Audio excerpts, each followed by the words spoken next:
憐恤人的人有福了，因為他們必蒙憐恤。馬太福音5章7節。在工作中，憐憫不只是善意，更是一種實用的選擇。當我們幫助即使不喜歡或曾得罪我們的人，不是因為他值得，只是在促進整體成果。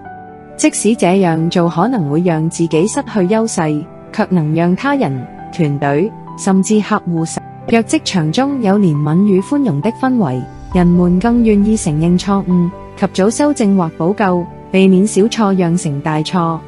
同時，錯誤也成為學習與成長的契機。憐憫讓我們放下自我，提升整體，最終造福的不只是別人，也是我們自己。因為在助人的過程中，讓我們成為更成熟、值得信任的夥伴。願從今日起，主保守及帶領基督徒的你，在你的工作上可以榮神益人，也蒙憐恤。我們來祈禱。親愛的上主，在忙碌與壓力充滿的工作中，求你賜我一顆柔軟的心。當我面對那些讓我不悅、曾經傷害過我的人時，願我仍能以憐憫待他們，像你一樣，不看人的外表與過去，只願成就最美的結果。幫助我在競爭中仍保有體諒的心，不因恐懼失去而放棄行善。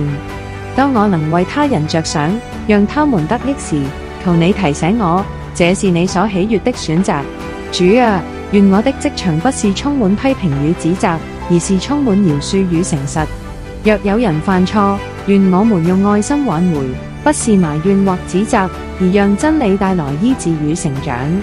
願我看重團隊的成功過於個人的得失，也願我在助人的同時，更深體會你的慈愛與智慧。奉主耶穌的名祈禱，阿門。